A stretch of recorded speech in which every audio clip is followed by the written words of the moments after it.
dont la parole de l'Éternel. Jéhovah, Shalom, le grand Elohim, dans le Psaume 133, cantique des décrets de David. Voici, oh, qu'il est agréable. Présentrice, mesdames, messieurs, chers téléspectateurs de JCGoa TV, nous nous retrouvons à la dernière partie de ce livre, le 3e chapitre, qui a pour titre « Les obstacles à la célébration prophétique de Dieu comme David ». Et il est question pour nous ici de parler ou de mettre en vigueur ce qui peut empêcher, ce qui peut entacher la célébration de Dieu.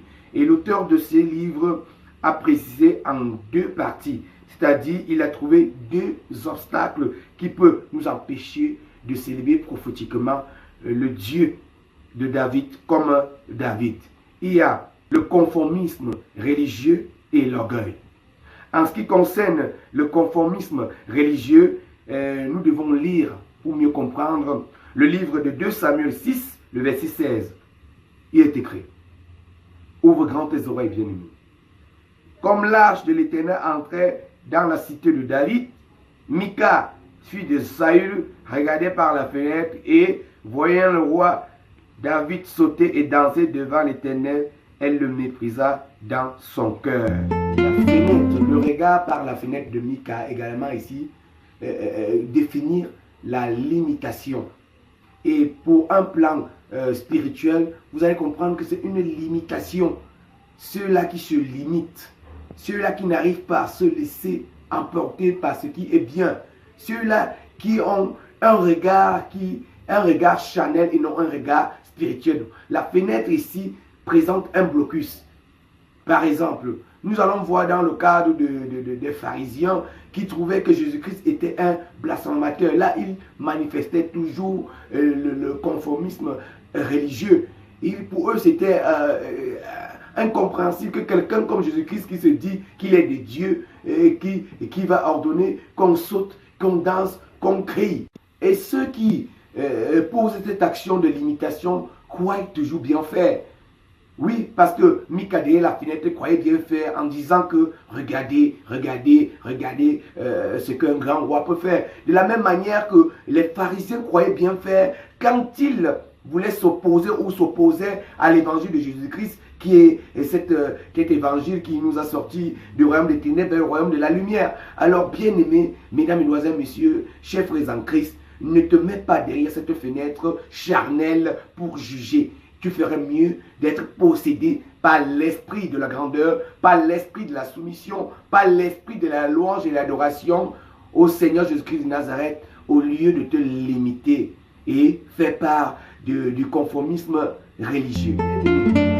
Dieu désire que tu sortes de ta position de conformité, de cette limitation, et que tu entres dans le bonheur parfait. C'est pour ça que nous pouvons regarder ce que Dieu a dit à Abraham. Disons Genèse 15, le verset 5. Il est écrit: et après l'avoir conduit dehors, il dit: regarde vers le ciel et compte les étoiles, si tu peux les compter. Et il lui dit: telle sera ta postérité.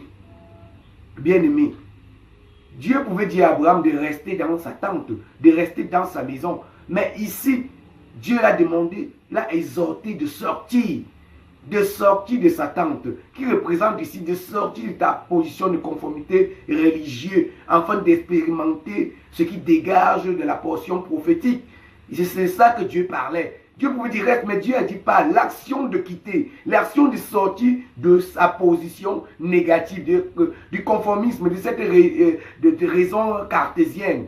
Vous voyez, si Abraham était resté, est-ce qu'aujourd'hui il devait être le père des nations? Aujourd'hui on parle du Dieu d'Abraham. C'est-à-dire, il a obéi, il a fonctionné selon ce que Dieu l'a dit. Il pouvait dire, je sors comment? Est-ce que je ne peux pas apporter cette raison humaine ou cartésienne comme j'étais en train de dire tantôt? Bien aimé, le moment est venu qu'il faut se lever et sortir de sa position comme Abraham était sorti de sa position pour expérimenter les grandes choses avec Dieu. Et ce que l'auteur de ce livre, le prophète Emmanuel Patrickton dit, voudrait te préciser, t'exhorte également de le faire. faut louer Dieu sans complexe. Faut louer Dieu avec tout ce que tu possèdes pour la gloire du Seigneur Jésus-Christ de Nazareth. Là, bien aimé, on parlait du premier obstacle, le conformisme religieux. Et nous allons directement entamer avec le deuxième, parce qu'il s'agit également ici de la deuxième partie de l'obstacle qui peut t'empêcher de louer et d'adorer le Seigneur Jésus-Christ de Nazareth sans complexe. Au départ, nous avons parlé des deux obstacles, selon l'auteur, le conformisme religieux et l'orgueil. Et nous avons défini le conformisme religieux déjà, nous avons détaillé de bout à bout. Maintenant, nous parlons de l'orgueil, qui est ce deuxième obstacle. Et pour cela, nous allons directement entrer dans le livre de 2 Samuel 6, le verset 20 à 23. David s'en détourna pour bénir sa maison, et Mika, fille de Saül, sortit. À sa rencontre, elle dit: quel honneur aujourd'hui pour le roi d'Israël de s'être découvert aux yeux de ses servantes et de ses serviteurs, comme se découvrira un homme de rien. David répondit à Mika: c'est devant l'Éternel qui m'a choisi de préférence à ton père et à toute ta maison pour m'établir chef sur le peuple de l'Éternel, sur Israël. C'est devant l'Éternel que j'ai dansé. Je veux paraître encore plus vil que cela et m'abaisser à mes propres yeux. Néanmoins, en honneur auprès des servantes dont tu parles.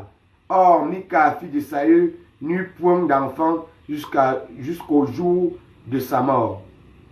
Bien-aimé, vous voyez bien que l'orgueil, elle est descendue avec sa robe de princesse, sa robe de fille de roi, dans toute son orgueil pour venir s'adresser à un roi.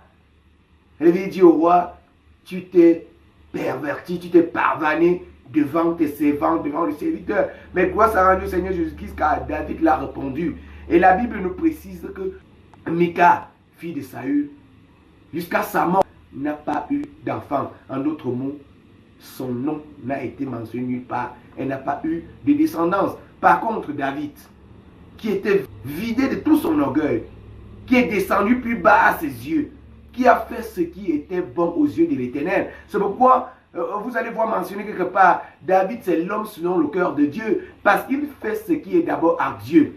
Premièrement, il fait ce qui est d'abord à Dieu, et en plus, il se donne à Dieu.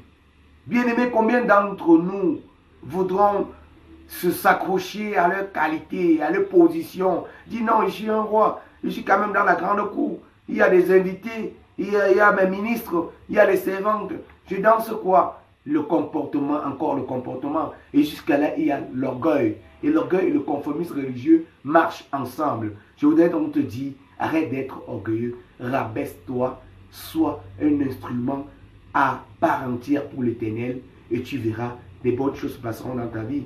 David l'a fait. Aujourd'hui, il est le père de toute une multitude. Aujourd'hui, il est l'homme selon l'Éternel. Il a une lampe allumée devant Dieu. Bien-aimé, fais-le. Ne te retrouve pas dans le cas de Mika, rempli d'orgueil et passe inconnue sur la terre, comme elle est passée inconnue sans descendance. Mais sois comme David, car nous, toi et moi, nous sommes de la descendance de David, une descendance prophétique. Et nous devons faire part de la danse prophétique sans complexe qu'a fait notre père, le roi David. Bien-aimés, chers téléspectateurs, il y a des choses qui nous arrivent souvent parce qu'on ne veut pas se comporter comme David dans la présence de Dieu. Par exemple, nous avons la stérilité financière, nous avons la stérilité maternelle, nous avons la stérilité matérielle également, et à cause du fait que nous ne voulons pas nous comporter comme David. Nous ne voulons pas nous laisser aller, emporter par le climat du ciel, comme le dit le général Tchenté. Nous ne nous laissons pas emporter par le climat du ciel, qu'il s'agit de louer l'Éternel pleinement, appartenir à la louange et l'adoration de l'Éternel, danser sans regarder derrière. Et certainement, c'est parce que nous ne le faisons pas. Et je suis venu te dire, sois simple pour la gloire de l'Éternel, sois doux pour la gloire de l'Éternel. Sois fort pour la gloire de l'Éternel également. Et tu verras cet handicap, cette infirmité, ce manque d'enfants, ce manque de finances, ce manque de matériel sera brisé par le nom du Seigneur Jésus-Christ de Nazareth. Et tu verras, tout ira bien dans ta vie. Parce que tu marches selon ce que David avait fait dans la louange prophétique sans complexe de David. Bien-aimés chers téléspectateurs, nous sommes à la fin de l'exposé sur ce livre, la louange prophétique sans complexe de David. Mais nous allons prendre la phase de conclusion que nous a laissé cet auteur afin que la lumière de l'Éternel luise dans notre esprit. Il dit que tout ce que nous avons reçu comme information prophétique sur la célébration sans complexe de David transforme ta vie en te sortant de la position de Mika, de l'orgueil ou du conformisme religieux, vers celle de la célébration victorieuse et vivante de David, qui te conduise dans une gloire certaine pour la gloire de Jésus-Christ de Nazareth. Alors, chers téléspectateurs, mesdames, mesdemoiselles, messieurs, nous sommes à la fin de cette émission intitulée « La grande découverte ».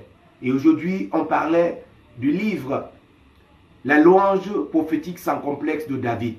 Que tous ceux-là qui ont reçu cet enseignement et qui ont gardé cela au fond de leur cœur et ont décidé de changer leur position et se retrouver du côté de la lumière, je veux dire sortir du côté des ténèbres pour se retrouver du côté de la lumière, que le lot de David dans la célébration victorieuse soit votre partage au nom de Jésus-Christ de Nazareth. Soyez bénis au nom de Jésus. Écoutons la parole de l'Éternel. Jéhovah, Shalom, le grand Elohim, dans le Psaume 133, cantique des décrets de David. Voici, oh, qu'il est agréable